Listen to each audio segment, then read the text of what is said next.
नमस्कार स्टूडेंट। अब मैं आपको बताने जा रहा हूँ एक्सरसाइज 1.5 का क्वेश्चन नंबर 6। क्वेश्चन नंबर 6 में आपको समझा देता हूँ क्या है आपका क्वेश्चन नंबर 6। क्या लिखा हुआ है, let U be the set of all triangle. U मतलब होता है universal, universal set of all triangle in a plane है।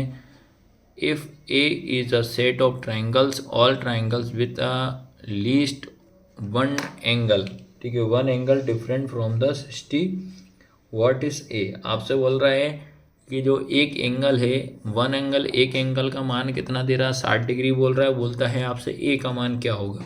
मान लीजिए किसी समतल में स्थित सभी त्रिभुजों का समुच्चय सार्वत्रिक समुच्चय यू है। यदि ए उन सभी समुच्चयों का समुच्चय तो इनमें से कम 60 डिग्री से भिन्न हो, तो ए का मान क्या होगा, ये आपसे पूछ रहा है। बहुत सिंपल सा क्वेश्चन है। देखिएगा, पहले नंबर अपन u की बात करते हैं तो u हमें क्या दिया है, u जो बोल रहा है वो है, ये करली ब्रैकेट लगाया अपन ने, क्या, x such that x is ah, ये हमारा क्या हो जाएगा, एक ट्राइंगल है। क्या, एक ट्राइंगल इन अ प्लेन, ये करा।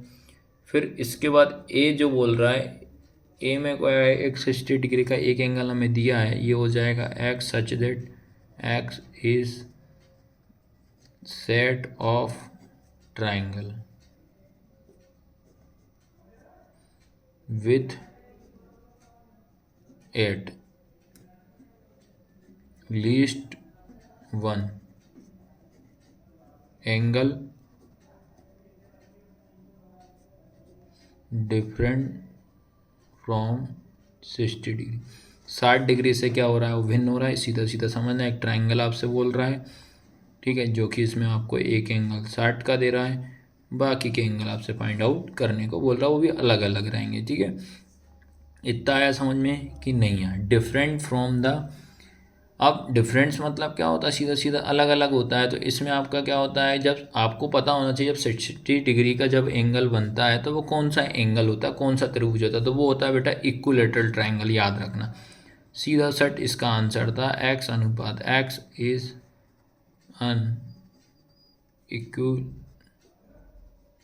इक्विलेटरल ट्राइंगल,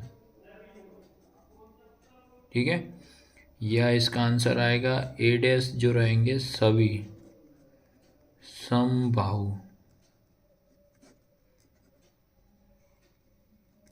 त्रिभुजों का समुच्चय।